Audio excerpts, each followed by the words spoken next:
Coming up in this episode on Follow Him. This was a really exciting moment for me. I'm a young graduate student, fairly recently married, and something that I've published has now helped lead to some changes, some updates in the scriptures. I got to tell you, the two Methodist archivists that I worked with, they think this is the coolest thing ever. They're like, wait, research you did here at the archives ended up in changes to Latter-day Saint scripture. They did a whole news release about it. It was very exciting. Hello, everyone. Welcome to another episode of Follow Him. My name is Hank Smith. I'm your host. I'm here with my co-host, John, by the way. Now, John, listen to this. You are a co-host so great as we, the listeners, the people of Follow Him, have never known. That is perfect for you, John. I think you're perfectly describing the Church History Matters podcast. Good job. Yes, that is a good podcast. That's section 40, verse 10. The Lord promises a blessing so great as you have never known. That's beautiful. John, we're joined today by Dr. Christopher Jones out of the History Department at BYU. Welcome, Dr. Jones. Thank you. Glad to be here with you, Hank and John. This is exciting. Dr. Jones comes highly recommended. We are looking at sections 37, 38, 39, and 40. We are going to make a major move, or at least the Lord is going to tell us to make a major move. What do you think of when you think end of New York period going into Ohio? You called it a major move. I think of how many people in our time have had to pack up and move, and what a joyous, fun experience that is. And how often these folks were asked to move. Amongst the other trials, moving, not being able to put down roots has got to be tough for them. And I'm sure Dr. Jones can tell us a little bit more about moving in their day versus moving in our day. When we think of moving, we think, oh, it's going to be a rough couple of weeks. When they think of moving, I can't imagine they go down to the U-Haul and grab a rental. Christopher, as you've been looking at these sections, what are you looking forward to? Yeah, there's quite a bit that I'm looking forward to.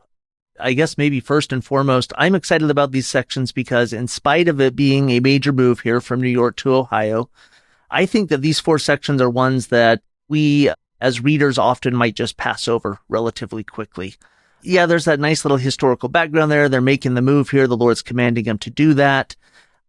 But these are ones that otherwise we read over and then we move on to the more exciting things. I think when we delve more deeply into the historical background of these sections, when we try and learn more about the people and the places and the events mentioned therein, these scriptures can come to life for us as readers. That's fantastic, because these aren't the sections where you'd ask someone, hey, what's your favorite section of the Doctrine and Covenants? Rarely would you hear someone give 37 through 40. Except me. Sections 39 and 40, my two favorite. They are okay. I love it. John, how many times have we walked away going, okay, now that one's my favorite because of what a guest has shown us? Seeing something in a new light. You're right. I frequently tell my students, these are in black and white, but you got to read them in color. John, Dr. Jones has not been with us before, but like I said, he comes highly recommended. You have some info. Have you done a background check? Do we know anything about this guy? Yes. Christopher Cannon Jones. I love that middle name. My stake president who set me apart to go on a mission was a Cannon.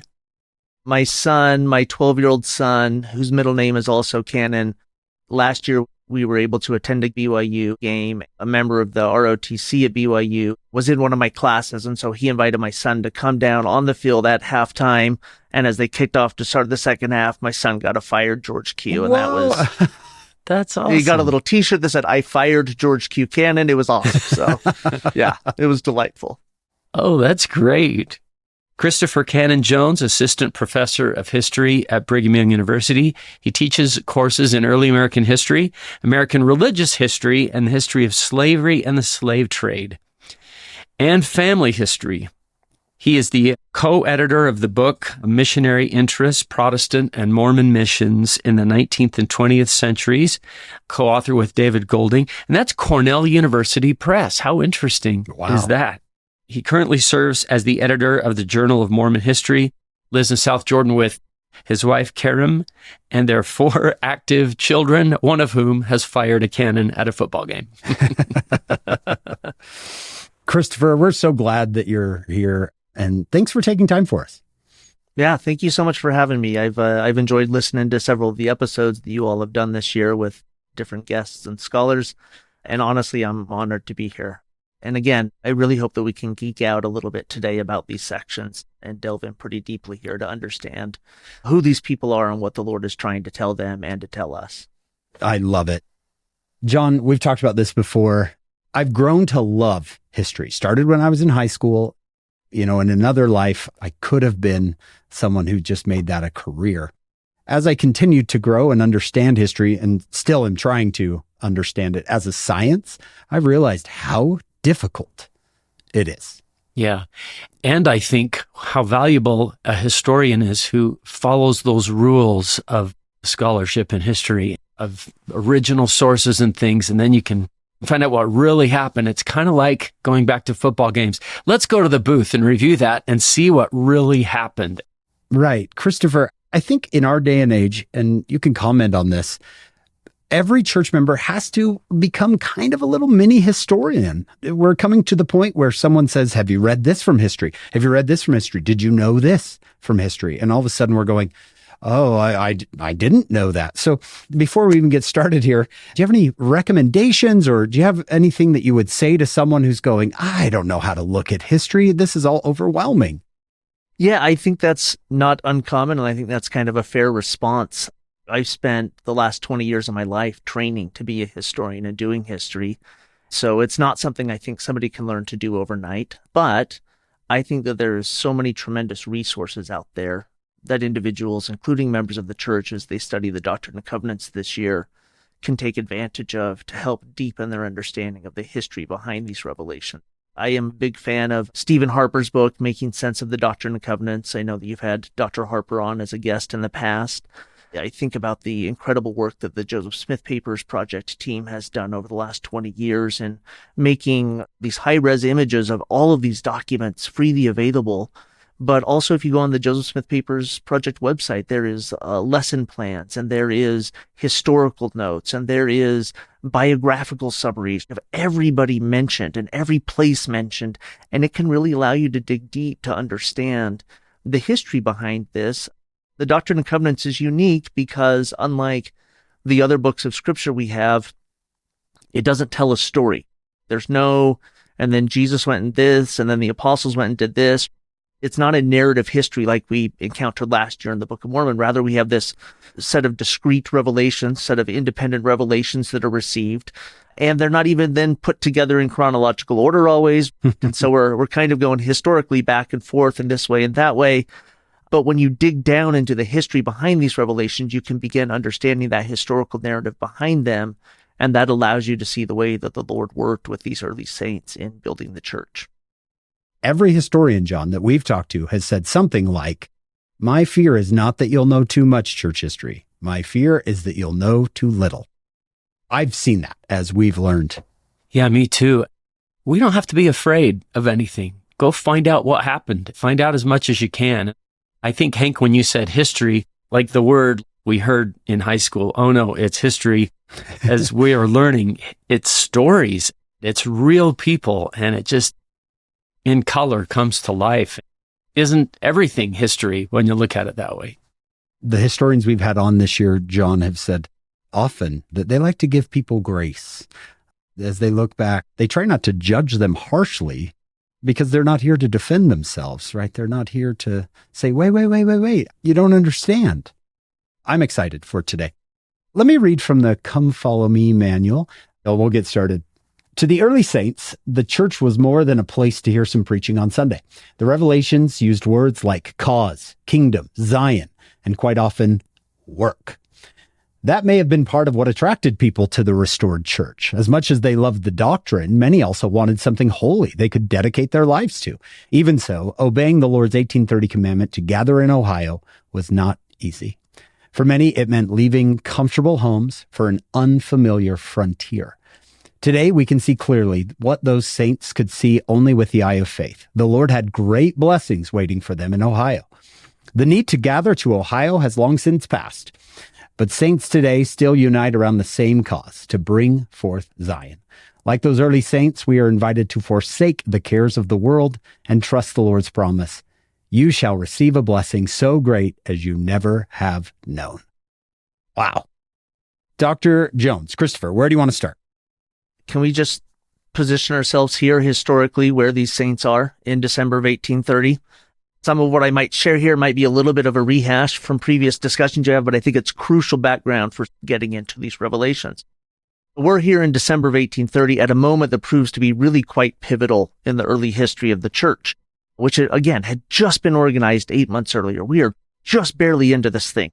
In November, just a month earlier, God had called Parley Pratt, Peter Whitmer Jr., Ziba Peterson, and Oliver Cowdery on the first mission, and they are called to go to the borders of the Lamanites and preach the gospel to Native Americans. This refers to the land just west of the furthermost border of the United States at the time, just west of Missouri.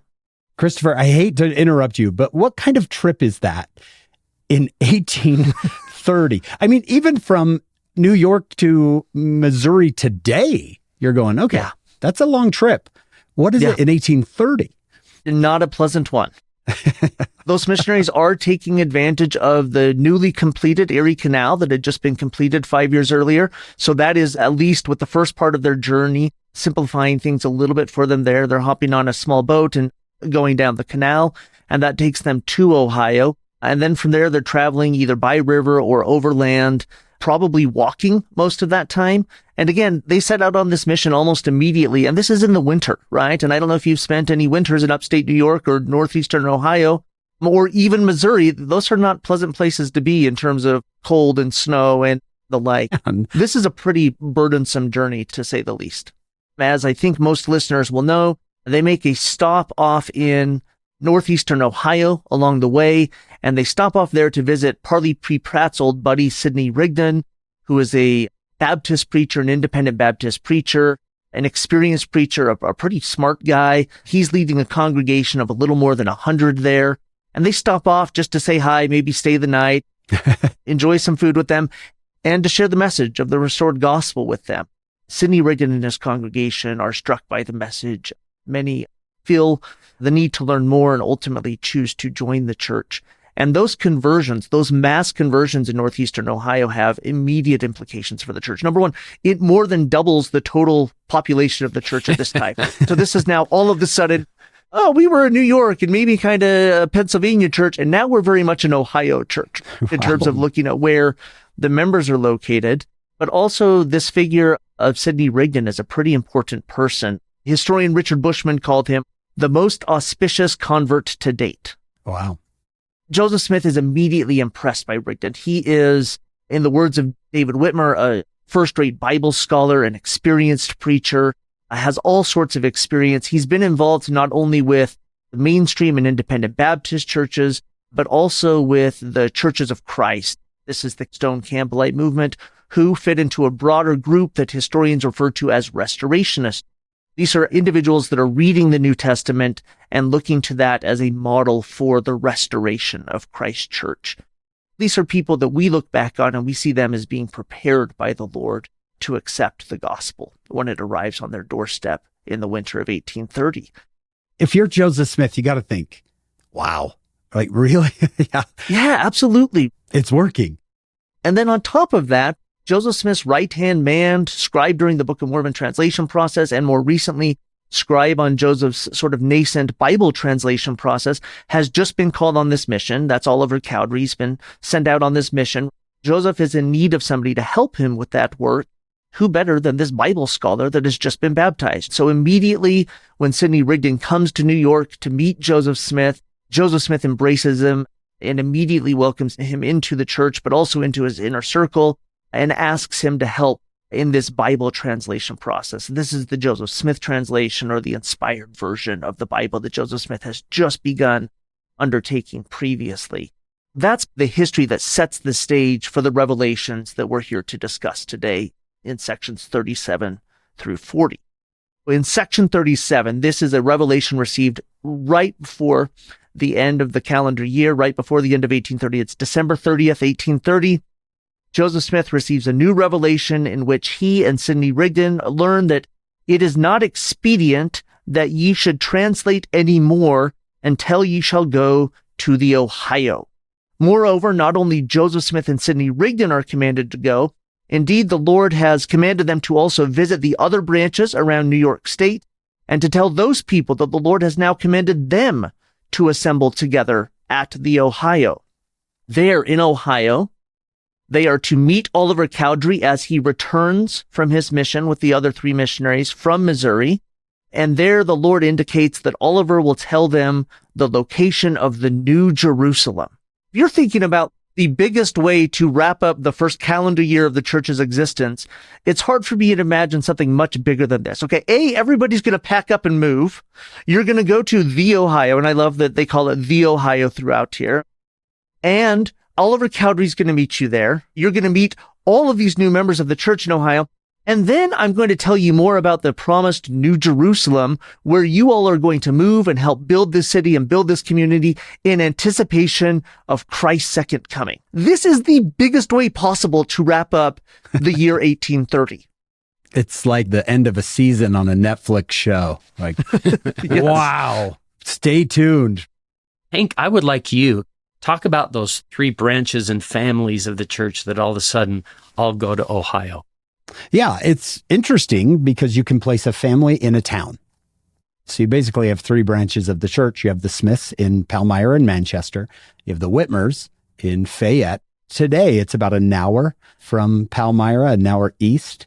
If you're driving, if you go another 2.5 hours, you're going to get to Colesville, which is where the Knight family is. These are basically the 3 branches of the church, and they're pretty far apart. I know to us, we're thinking, oh, they're in the same state. Like we just said, traveling, we think, oh man, 2.5 hours in a bus? That's a long time. This is days. And then to have those 3 families, all right, let's move. Christopher, I love how you said, this is huge. You and I think, well, it's not Nauvoo to Salt Lake. Wait till they get there. They have no idea that's coming. They have no idea of anything that's coming. Yeah. They just know that the Lord has now commanded them to pack up and move to Ohio. Us looking back from 2025, we say there are so many exciting things awaiting you in Ohio. We're going to build the first temple of this dispensation. The Lord and angelic beings are going to appear to people in that temple. We are going to send out additional missionaries throughout the world from Ohio, and hundreds of additional converts will join the church here. What an exciting thing.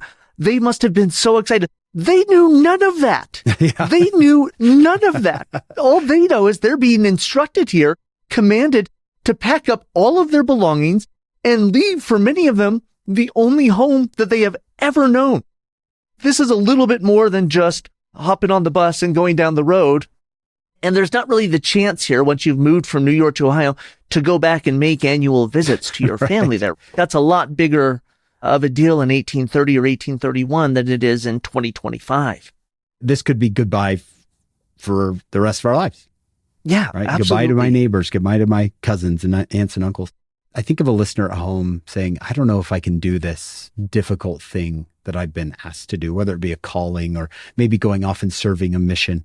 You almost sound like an angel from years in the future saying, oh, there are great things coming. How are you not more excited? There are amazing things coming. But right now, I don't see that. And in section 38, the very next revelation, I think the Lord, aware that there's going to be some anxieties, there's going to be some fears, there's going to be some hesitancies, immediately starts promising pretty magnificent blessings here. He tells the saints, go to the Ohio, and there I will give unto you my law, and there you shall be endowed with power from on high. And from thence whomsoever I will shall go forth among all nations, and it shall be told them what they shall do, for I have a great work laid up in store. That's verse 32 in section 38. The Lord, I think, is very aware that people are approaching this with some hesitancy and some reservations, and he's seeking to quell those fears. Now, again, I will give unto you my law. What does that mean? You will be endowed with power from on high, and then we're going to send people out to preach the gospel.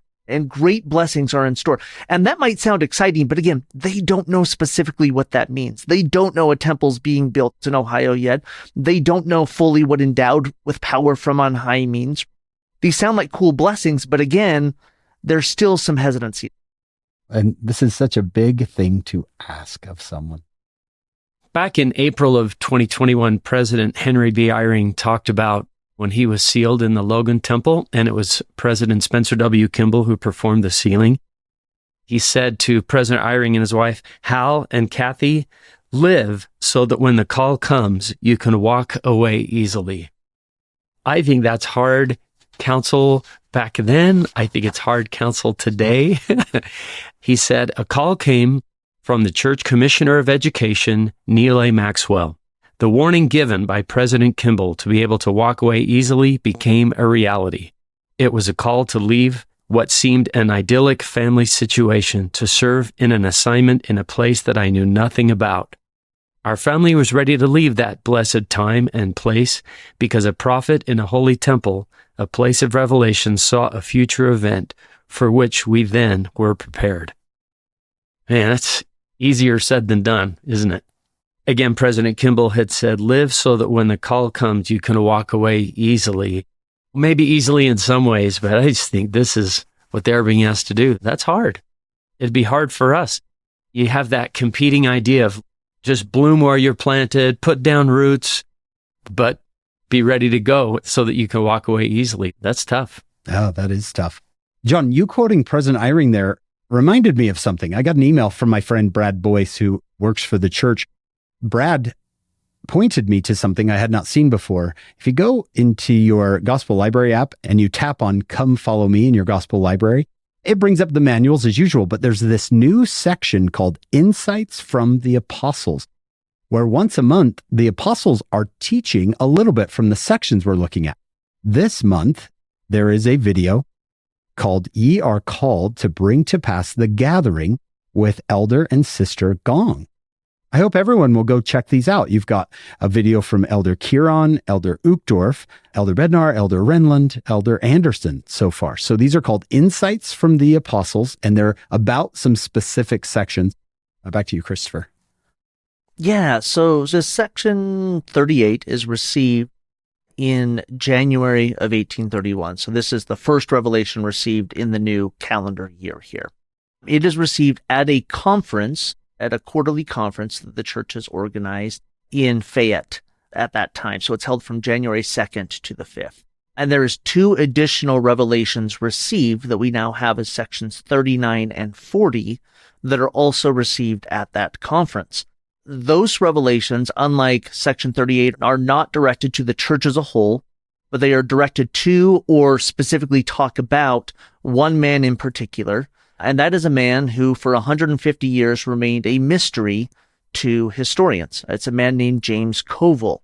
If you are reading your scriptures in a pre-2013 edition, your copy of the scriptures, paper scriptures there, his name is going to be spelled Covill. The historical headnote will identify him as a Baptist minister. If you're looking at the scriptures on your iPad or phone or in a set of hard scriptures, paper scriptures published since 2013, his name will be spelled Covel, and he will be identified as a Methodist preacher as opposed to a Baptist one. So we found him. We finally found him. Credit here goes to the Joseph Smith papers. To tell more about that story in just a minute if you would like. It's kind of a cool thing. And I want to dig deeper into that history, but maybe for now, I want to simply note that James Covel was a Methodist preacher who was attracted to the message that he encountered at this conference in Fayette and who expressed his desire to be baptized there. So section 39 is God's message to James Covel, in which he calls him on a mission and promises really pretty incredible blessings. And then it's followed the next day by section 40, in which we learn that Covel ultimately decided against joining the church and returned to his former principles and people. Now, there's a couple of reasons that I'm really excited to discuss these sections. Number one, James Covel is my favorite figure mentioned in the Doctrine and Covenants. I absolutely adore this man, and I'm excited to tell you more about him today. I say that with the hope that it actually surprises some readers. Because what we learn about him in those revelations is that after initially receiving the word with gladness, he was straightway tempted by Satan, that he succumbed to the fear of persecution and the cares of the world, and that as a result, he broke my covenant. None of those things perhaps seem worthy of Professor Jones's adoration here. So I'm excited to explain why I admire Dr. James Covel. He's a medical doctor in addition to a preacher. And then I want to suggest specifically why I think his story, including section 40 and what we encounter therein, should actually be a message of hope and a message of grace for Latter-day Saints today. It shows, I think, more than anything else, that God's hand is continually outstretched. That even when we make mistakes, even when we go so far as to break our covenants, that God doesn't give up on us. That he is still there, still wants to meet us where we are, and still wants to make the best of what may be a bad situation. That's the number one thing I'm really excited to talk about today. Second, in order to accomplish that, in order to see that, we have to delve deeply into the history of both James Covel, of the early Church of Jesus Christ of Latter-day Saints, what was then called the Church of Christ, and into the early history of religion in America, into the religious rivalry that divided Baptists and Methodists, and the way that that shaped the United States at the moment when the church burst onto the scene. These revelations then present to us a really fascinating case study that ultimately shows how understanding the historical context, how consulting some of those resources that we talked about earlier can illuminate these revelations and bring meaning to them that we might otherwise miss. Yeah, that you miss. Just knowing a little bit of the background. And John, isn't this why we bring people like Dr. Jones on the show? I mean, it just gets you excited to almost flip the stage around and see what's backstage. I'm really glad you're talking about this because I have used section 40 in particular to talk about the weeds that Jesus identifies in the parable of the sower in Matthew 13 and kind of like, hey, here's an example of how you can get weeded out. I think maybe you're going to change my heart about this. So I'm looking forward to what you're going to teach us. If I can change somebody's heart about James Covel, today will have been a success for me. Awesome. Before we dive too deep into sections 39 and 40, would it be okay if we went back to sections 37 and 38? We quoted a couple of passages from them. I just don't want to overlook these revelations. I think they're really important, both for understanding what we encounter in the revelations to James Covel in 39 and 40, but also just on their own. As a historian, I often get really excited by context, and then I forget about the text. I want to make sure that we're not overlooking the text of the revelations themselves here. You got it. Christopher, if I get this right, you said section 37 is December 30th? Yes. And I think section 40 is somewhere in like the first week of January. So it is. This is a week. This is a wild week. Yeah, rapid series of revelations here. I hope I've already provided a pretty decent background to section 37 in terms of the history there. And it's just a pretty short revelation. It comes to us today in just 4 verses. Could we read that in its entirety? Okay, here we go. Section 37. Behold, I say unto you, that it is not expedient in me that you should translate any more until you shall go to the Ohio, and this because of the enemy and for your sakes. And again I say unto you that ye shall not go until ye have preached my gospel in those parts, and have strengthened up the church whithersoever it is found, and more especially in Colesville. For behold, they pray unto me in much faith. Verses 3 and 4. And again, a commandment I give unto the church, that it is expedient in me that they should assemble together at the Ohio. And they were to gather there in anticipation of my servant Oliver's return. Again, this is Oliver Cowdery's return from his mission to the Lamanites. In that same section, Joseph Smith and Sidney Rigdon are also commanded to preach the gospel and strengthen the church whithersoever it is found, and more especially in Colesville. Thanks to Hank earlier, we know that there's these 3 existing branches of the church spread out across upstate New York. So before leaving for the Ohio, the pair does exactly that. After visiting Colesville and the other branches of the church in New York, they hold the first quarterly conference of the new year on January 2nd, beginning on January 2nd, 1831 in Fayette.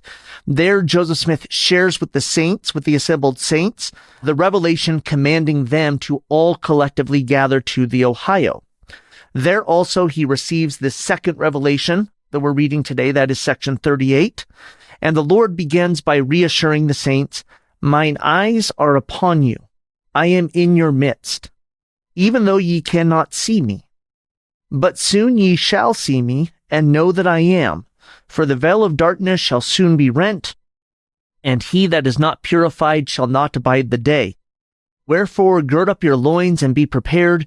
Behold, the kingdom is yours, and the enemy shall not overcome."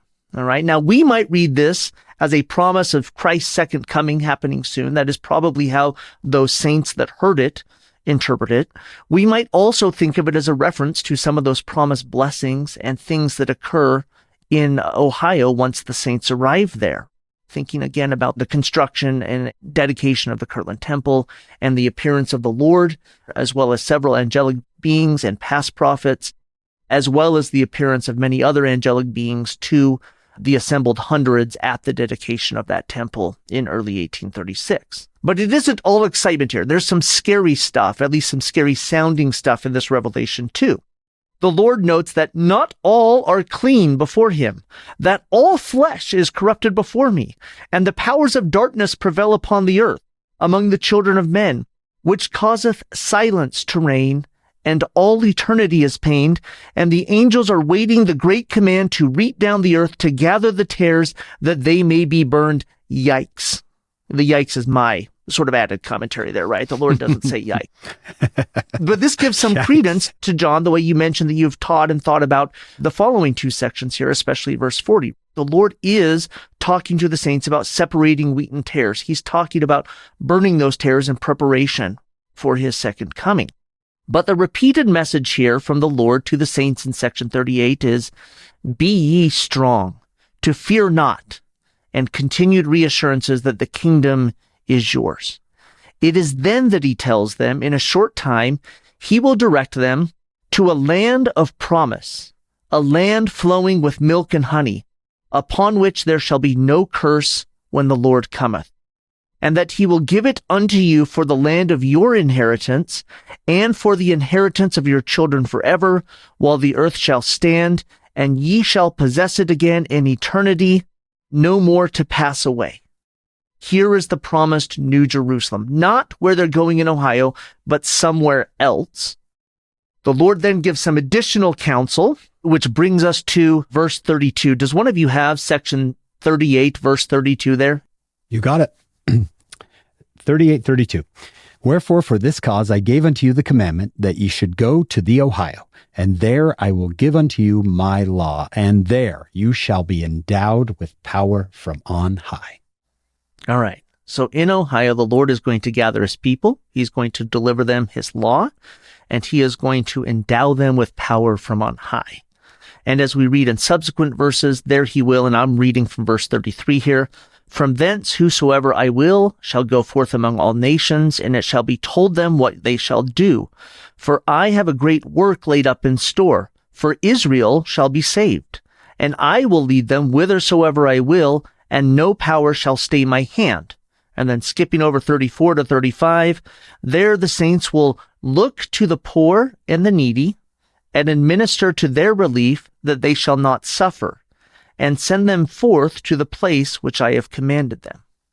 So really interestingly here, we have an early articulation of what we think of today as the fourfold mission of the church. We have temple work. The Lord's going to endow them with power from on high. We have missionary work. They're going to go forth among all nations. We have the perfecting of the saints. Israel shall be saved, and I will lead them whithersoever I will, and no power shall stay my hand. And we have caring for the poor and needy. The saints are to look to the poor and the needy and administer to their relief that they shall not suffer. Okay, what the Lord here is doing is preparing these people for Zion. And Zion is intimately connected to the promised New Jerusalem. As I noted earlier, at least some of the saints were a bit unnerved or overwhelmed at the thought of leaving New York and moving to Ohio. The Lord again addresses those concerns, and this is the verse I skipped over in verse 34. And now I give unto the church in these parts a commandment, that certain men among them shall be appointed by the voice of the church, and they shall look to the poor and the needy, and administer to their relief, that they shall not suffer, and send them forth to the place which I have commanded them. Saints then were supposed to sell their farms and homes, and if they couldn't sell them, they should try and rent them, and if they couldn't rent them, they should simply leave them. God had something greater in store for them, and he is promised here to watch over and care for them. Wow. Thank you for mentioning that fourfold mission of the church and for drawing it out of those verses. I'd love to say, yeah, I've always known that was there, but I did not know that was there. And so at this Fayette conference in January of 1831, there's not only church members assembled there, but also, as had become custom by that point, potential converts and interested others. Many who were in attendance were baptized immediately following the conference and then joined the saints in their journey to Ohio later that month. Among those in attendance was this man, James Covel. Again, an experienced Protestant minister who evidently believed the message he heard and sought further instruction from the Lord, which was received in the form of the revelation that we now have as section 39. This is received on January 5th, the last day of the conference. In it, the Lord promised James Covel that if he obeyed the revelation given and was baptized, then he would be assigned a greater work. And that greater work was to preach the fullness of my gospel, to build up my church, and to bring forth Zion in preparation for the second coming of Christ. Now this is, and I feel funny calling this boilerplate, but based on previous revelations, this is pretty boilerplate stuff. This is what the Lord tells individuals when they're getting called on missions. But unique among the revelations received to date, this revelation is immediately followed by section 40. It is a revelation received the very next day telling Joseph Smith why James obeyed not the command which he received. Covill, according to that second revelation, succumbed to the temptations of Satan and the fear of persecution and cares of the world. Again, the lesson to others, including us, seems initially quite clear on reading section 40. Put the commandments of God above all else, above the cares of the world, trust in his promises to guide our lives. If not, we will be left to the temptations of Satan. I hope I can complicate that narrative just a little bit. I want to be clear that I'm not suggesting that the Lord didn't say that in section 40. He does. And if that's the lesson we take, that's a perfectly valid lesson. But I don't think it's the full lesson that the Lord has for us in the person of James Covel and his experience. So in order to understand that fuller message, we really need to delve deeply into who James Covel is.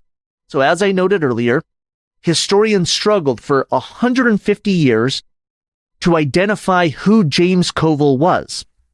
The reasons why I think are pretty interesting. So when the Doctrine and Covenants is first published in 1835, that very first edition of the Doctrine and Covenants, the two revelations discussing Covel were included as sections 59 and 60. The headnotes to each of those revelations at the time spelled the last name Covill, C-O-V-I-L-L, instead of Covel, C-O-V-E-L. In the earliest manuscript versions of the revelations, he is simply called James or James C.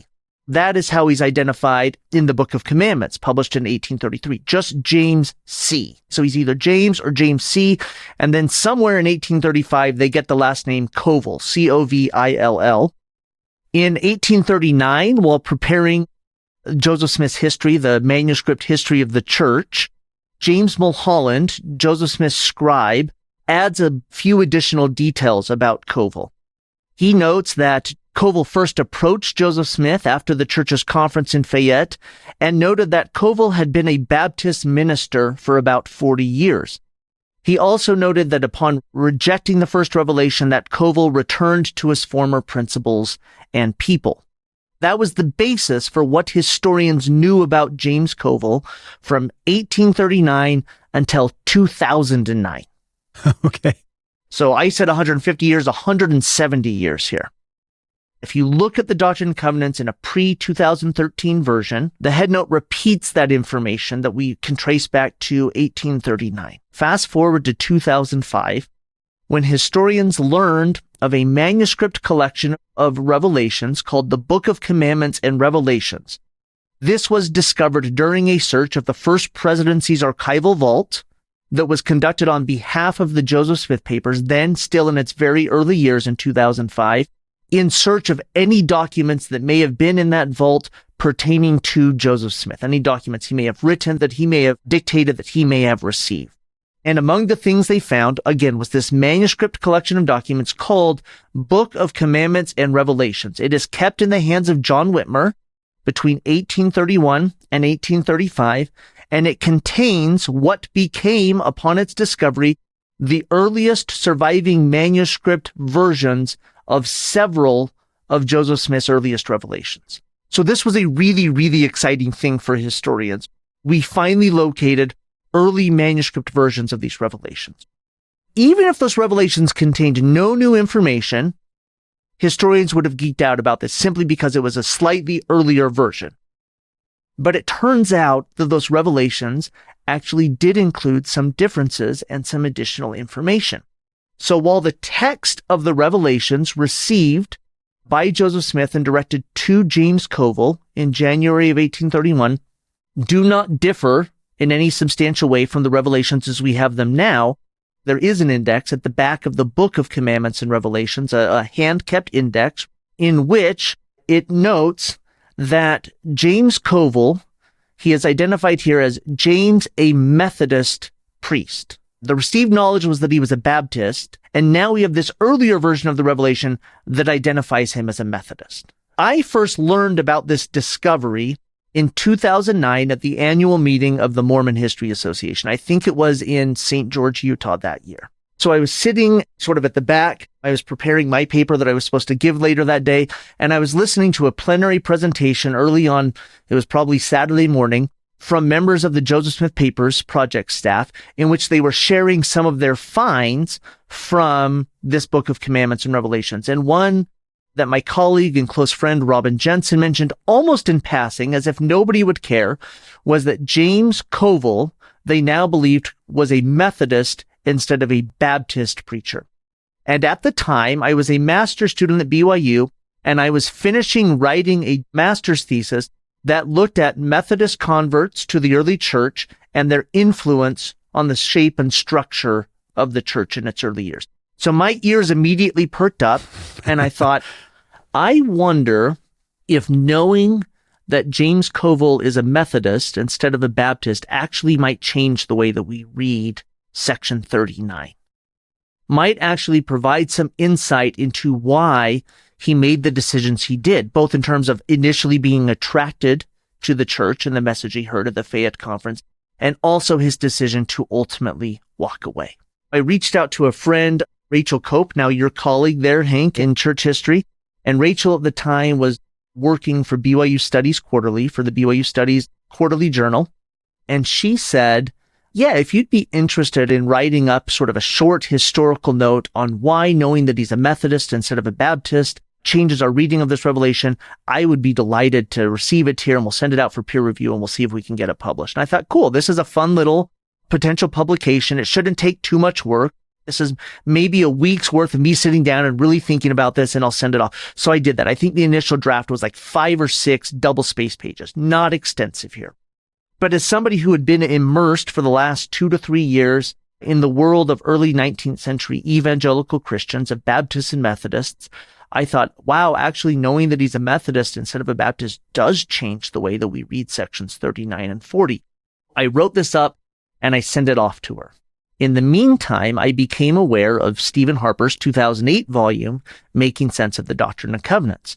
And I reached out to Dr. Harper after reading the following in his historical note on section 39. It says, Covill had been a minister for 40 years and then covenanted to obey the Lord's will as revealed to Joseph Smith. But he had been a Methodist, not a Baptist minister. There is no sign of Covill in Baptist records, but a James Covel, spelled Covel, appears in Methodist records beginning in 1791, exactly 40 years before Section 39 was received. And again, a reminder that he'd been called a Baptist minister for 40 years, okay? Turns out he was a Methodist minister for 40 years. Stephen Harper, and he credited Sherilyn Farnes, his research assistant at the time, who also now teaches there in church history, I think as an adjunct professor, as an instructor there. He credited her with doing most of this research, so I want to make sure Sherilyn gets her credit there. And they found him starting in Methodist records in 1791 when he was appointed as a traveling preacher in Connecticut. He rode various Methodist circuits for 4 years as an itinerant preacher. In 1795, he married a woman named Sarah Gould, the daughter of a Methodist preacher. He rode the Lynn, Massachusetts circuit for a year before he located. So early Methodist preachers are all itinerant. They're all traveling preachers, similar to sort of early Latter-day Saint missionaries traveling around. But typically once they get married, they would locate, which means they would become a local preacher and maybe preside over a local congregation or at least help preach there and oversee things there. So he does that. And so he settles, he raises a family, he apparently practiced medicine and largely then drops out of Methodist records. This is what Stephen Harper wrote in 2008. Sarah and James had a son, James Jr., who followed his father into the ministry. The Covills moved to Maine and then to Poughkeepsie, New York around 1808. It is not clear where they were when they heard of Joseph Smith and the Short Gospel about 1830, but most likely they were still somewhere in New York. So that was the extent of what Steve Harper and Sherilyn Farnes were able to find. I thought this was really exciting because now we had an actual historical figure that we had identified. I still wasn't 100% sure if this was our James Covel, but at least these initial findings sort of matched that up. So after I began my thesis that summer, and my wife and I were preparing for a move cross-country to Williamsburg, Virginia for more school, I began a close reading of these two revelations and was both surprised and delighted at the ways in which Covill's religious affiliation changed my reading of them.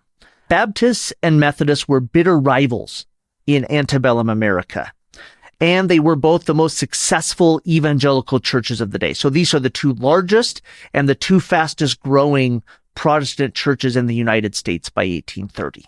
Yeah, do a quick definition there for us, Christopher. Before the war. So before, bellum, war. So this is the period of history before the U.S. Civil War. Okay, keep going, Christopher. This is exciting. I get really excited about this. I hope that's okay. Baptists and Methodists shared a commitment to proselytizing, to preaching the gospel, but they also differed in key points of doctrine and church organization, among other things. And those themes immediately stood out to me on my reread of sections 39 and 40. And again, I drafted this short historical note for BYU Studies and I sent it off. And I didn't think anything more about it until I received feedback from the editors there, and they said, hey, this is great. We're really excited about this. We're interested in publishing it, but we would love to know more about James Covel. Have you dug any deeper into who he was? Have we found any more details about him? Are we 100% sure that this is the guy? And I said, I don't know. Let me look. I was already planning a research visit that summer to Madison, New Jersey, where the largest Methodist archives are. They're housed at Drew University. And this is the United Methodist Church's archives from their General Commission on Archives and History. Think of their version of the church history department up in Salt Lake City. I'd already done research there before. I knew the archivist well. And so I reached out to them and I said, I'm going to come up. I'm going to dig around for this guy. If you guys can take a look ahead of time and see if you can find anything, let me know. Spent 2 weeks in Madison, New Jersey, every single day, 8 to 9 hours a day, just going through Methodist newspapers, Methodist manuscript documents, minutes of meetings, searching for anything and everything I could find about James Covel.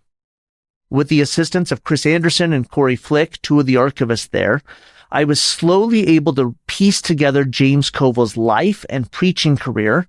I even found 2 letters that he wrote that were published in newspapers. This was really exciting to me. And his life ended up being even more interesting than I initially imagined. I ended up greatly expanding this 6-page historical note into about a 30-page article that I submitted to BYU Studies, and after a couple of rounds of peer review, it was accepted and then published in 2012. What I didn't know is that the church was also in the process of redoing the scriptures at that moment in 2012 and preparing for a new edition of the scriptures, all of the scriptures, including the Doctrine and Covenants, and a lot of the changes and updates, changes both to the text of the revelations in the Doctrine and Covenants, but also especially like to the historical headnotes and background information would come from the findings of the Joseph Smith Papers project. When those new scriptures were published in 2013, the first thing I very arrogantly did was flip to sections 39 and 40. I guess I didn't flip. Yeah. I scrolled online because when they were first published, I just accessed them online. And I was delighted to see that Covill was now identified as a Methodist instead of a Baptist preacher, and that his name was now spelled Covel instead of Covill in both the text of the Revelations and in the historical headnotes. So this was a really exciting moment for me. I'm a young graduate student, fairly recently married, and something that I've published has now helped lead to some changes, some updates in the scriptures. I got to tell you, the two Methodist archivists that I worked with, they think this is the coolest thing ever. They're like, wait, research you did here at the archives ended up in changes to Latter-day Saint scripture. They did a whole news release about it. It was very exciting. That's fantastic. And wait, didn't you say this was going to be about a week? Yeah, this is what I thought. I thought I would spend a week on this, and flesh this out a little bit, and ended up kind of consuming most of that summer and then some of the next couple of years. So this is neat for a historian. We learned that he's Methodist. He's not a Baptist. We now know the correct spelling of his name. We think we've actually found the historical figure that is this guy. But why does any of that matter? How does that change any of our reading of these revelations? Why do listeners of Follow Him care? Let me suggest a couple of things. Knowing that he's Methodist instead of a Baptist helps us better understand the appeal of what Covill heard at the January 1831 conference. Not only were Methodists more likely than Baptists to join the early church, somewhere between 35 and 40% of the first generation of Latter-day Saints come from Methodist backgrounds. This includes Emma Smith, this includes Brigham Young, this includes a number of very important leaders, but also just among the general membership of the church. I think also John Taylor, Wilford Woodruff, Lorenzo Snow. 8 of the original 12 apostles, yes, on and on. Even Joseph Smith talks about how he's drawn to Methodism. But James Covel was not just any Methodist. Although initially baptized and ordained to the Methodist Episcopal Church, the forerunner of what is now the United Methodist Church. This is the largest institutional expression of Methodism in the early United States. In 1820, Covill actually left the Methodist Episcopal Church and united himself with a group called the Methodist Society of New York. This is a splinter group headquartered in New York City that separated itself from the Methodist Episcopal Church over, among other things, the issue of increasing wealth and respectability among the Methodists and their treatment of the poor and needy, of the marginalized in society. So when Covill attends this conference in Fayette in January of 1831, what does he hear? Here's a revelation dictated by Joseph Smith, which commanded each member of the church to esteem his brother as himself and practice virtue and holiness before me, and the church more generally to organize, to look after the poor and needy, and administer to their relief so that they shall not suffer. It likely resonated with Covill, not just because he's coming from a Methodist background, but from this very specific strain of Methodism. The connection then between 38 and 39 is wonderful, where you never would have seen it before. In fact, section 38 has a parable. This is Jesus giving a parable, but it's not in our New Testament. In verse 26, "For what man among you, having 12 sons, and is no respecter of them, and they serve him obediently, and he saith unto the one, Be thou clothed in robes, and sit thou here, and to the other, Be thou clothed in rags, and sit thou there, and looketh upon his sons, and saith, I am just."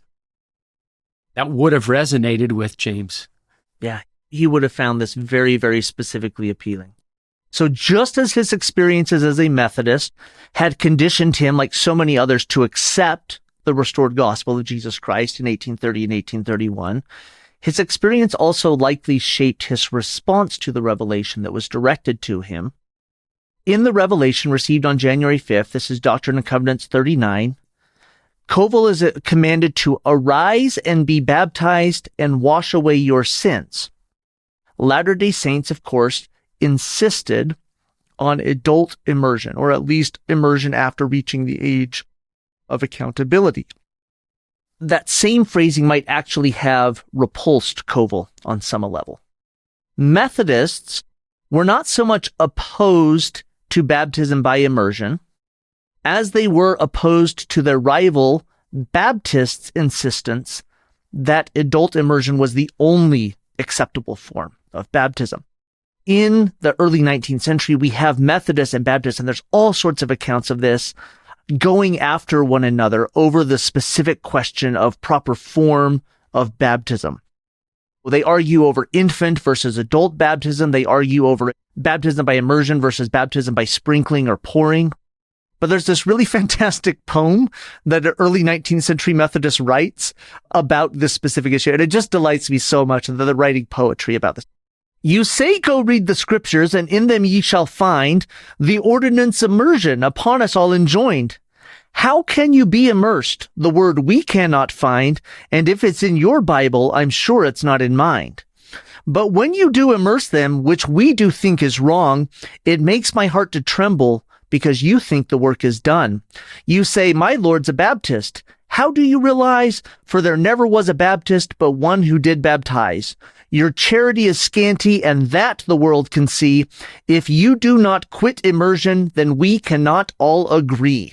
I just love that they're writing poems about that. They're writing poems about this. It is possible, and even likely then, that the command to be baptized by immersion doesn't sit right with James Covel. That he has been brought up in this culture where they argue over these things, and this matters so much to him that it's really hard for him to hear the Lord's command here to arise and be baptized, to be immersed in the water. Okay, but that's not all. In that same revelation, Covel was also commanded to serve a mission. But he was told, thou art not called to go into the eastern countries, but thou art called to go to the Ohio, where presumably he would help build the church in its new geographical center. It is possible that when Covel heard those words in 1831, he was 62 years old, and he had been traveling a circuit as a preacher full-time for 4 decades. It is possible, it seems even probable to me, that he was probably tired of doing so and had no interest in uprooting his family, his wife and children, and moving several hundred miles westward. It's not just, I don't want to uproot my family again, or I don't want to leave them. There's also something deeper going on here. Among the reasons that the Methodist Society of New York, this is the Methodist group that Covel is affiliated with, broke off from the Methodist Episcopal Church in 1820 was what they called ecclesiastical tyranny, in which the Methodist bishop dictated where preachers were to be sent. Covel and others who left and formed the Methodist Society, which then later became part of a group called the Methodist Protestant Church, believed that preachers themselves ought to have more of a say in where they were stationed or assigned.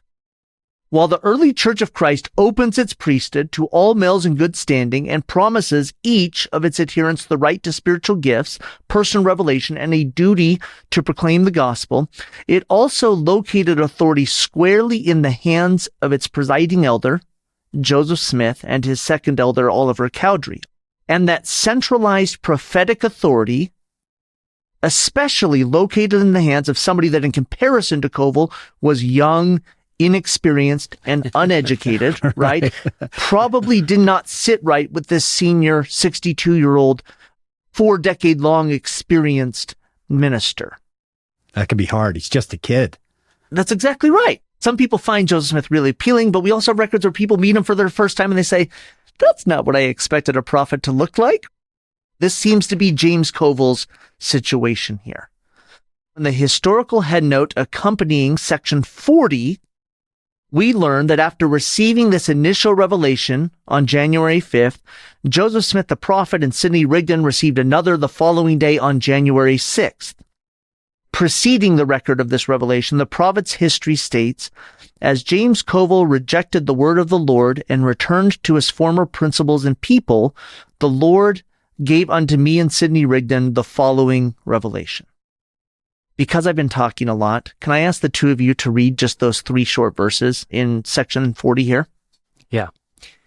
Behold, verily I say unto you, that the heart of my servant James Covel was right before me, for he covenanted with me that he would obey my word.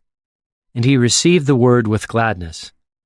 But straightway Satan tempted him, and the fear of persecution and the cares of the world caused him to reject the word. Wherefore he broke my covenant, and it remaineth with me to do with him as seemeth me good. Amen. Thanks, John. The Come Follow Me manual doesn't focus much on these verses, and that may be for the best. Again, this is not exactly kindly and loving from the Lord. This is pretty harsh stuff. And the implication for all of us is clear. Don't do that. Yeah. There's something of a warning there for us. How many times have each of us let the cares of the world distract us from the things of the Lord? For me, way too many times to imagine. Not me. I don't know if it's ever happened. Well, that's what I meant me. I was not going to call you out, Hanks. I want to focus here on the final words of that second revelation to Covel. It remaineth with me to do with him as seemeth me good. Amen. Now, at first glance, that might sound like something of a threat. Right. Sounds kind of ominous. Yeah, he succumbed to the temptations of Satan. He went after the cares of the world and ultimately returned to his former principles and people. And now I, the Lord, will do as seemeth me good. Yeah. There's just one major problem. I don't know about you guys. That's not the God I worship. This vengeful God who is like, ooh, now I get to do with him whatever I want. Right? The God I worship, the God I know from my own experience, the God I read about in the scriptures, is a loving God. He's a God whose hand is extended continually. And here's the cool thing about finding James Covel as a historical figure. We don't actually have to wonder what the rest of his life looked like. We don't have to wonder what it means for the Lord to do with him as seemeth him good. While we don't have journals or letters from Covel detailing his innermost thoughts, we do know the broad strokes of the remaining 2 decades of his life until his death in 1850.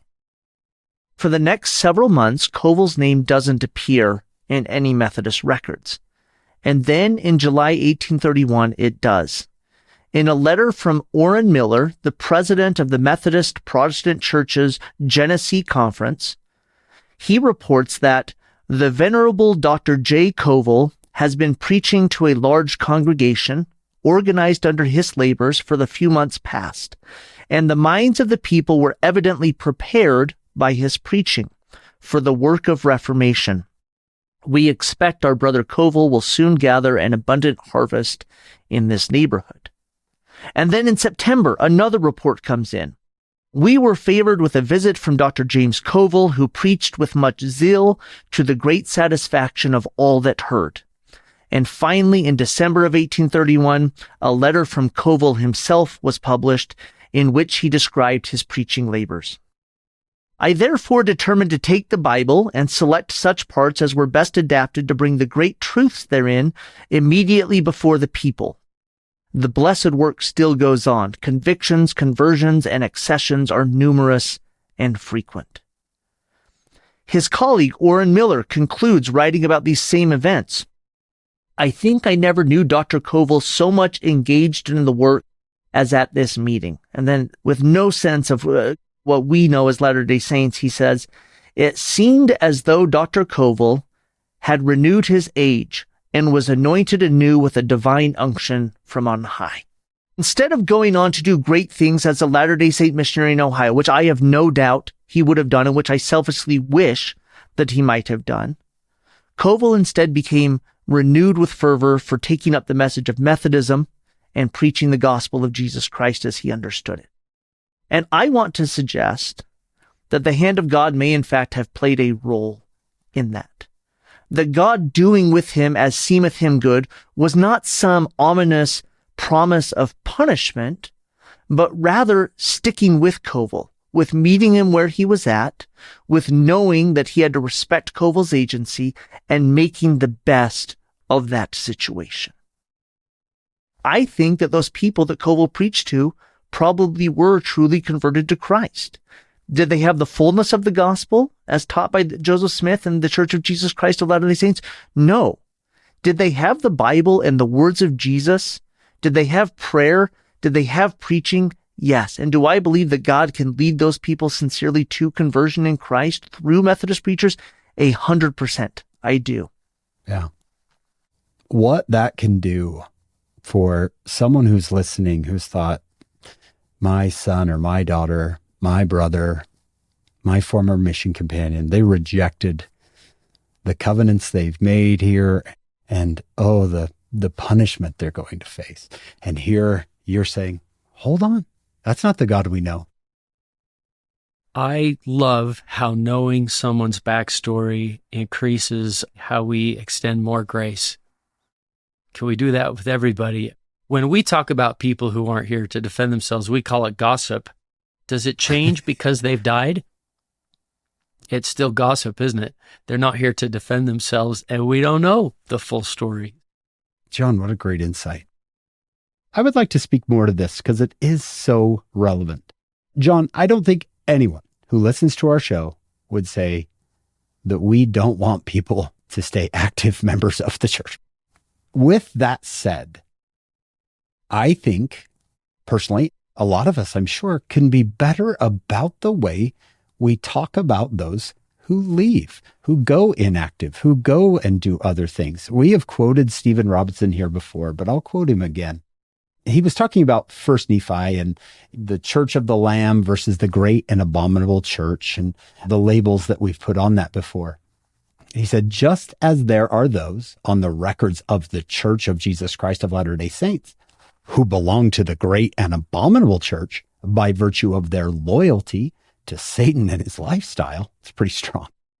So there are members of other churches who will eventually belong to the Lamb by virtue of their loyalty to him and his lifestyle, which will lead to their accepting the saving ordinances. And then this is the statement.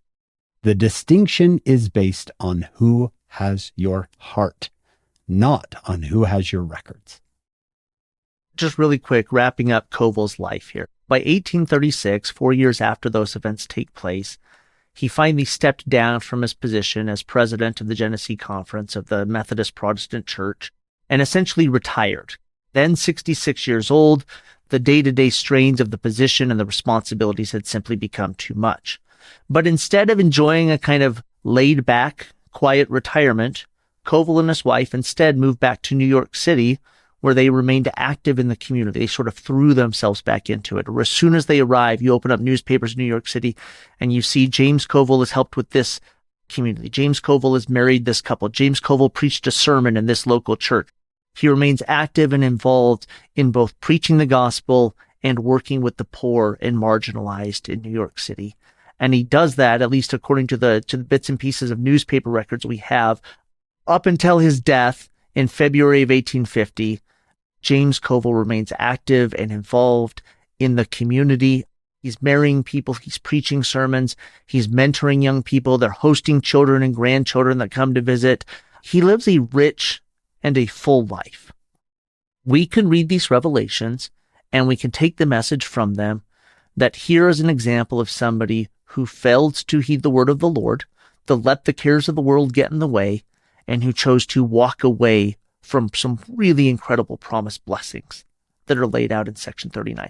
That's an entirely fair reading of this, but it's not a full reading of it.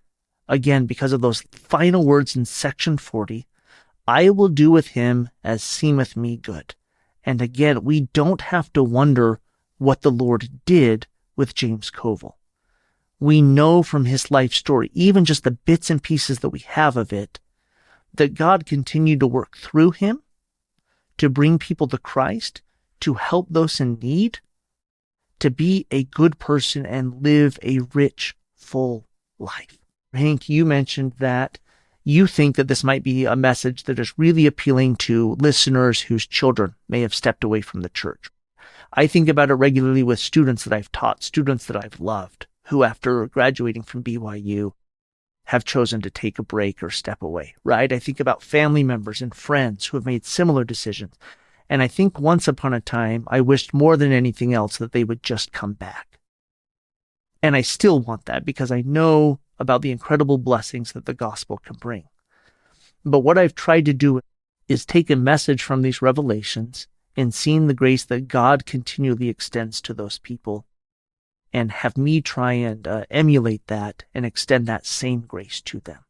That instead of looking at every single decision they make as something I wish they would not do, rather seeking the good and believing and having faith that God can do much good for them.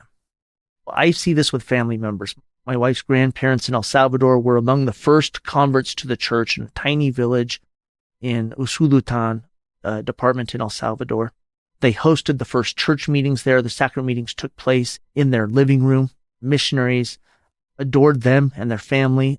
My mother-in-law and her older sister were the only two children baptized because they were the only ones old enough to be baptized at the time.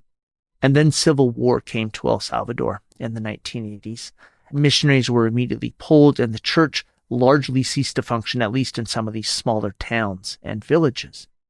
My grandmother-in-law, my wife's grandmother, seeking to better her life and to provide for her family, escaped from El Salvador and came to the United States, came to San Francisco, California as a refugee.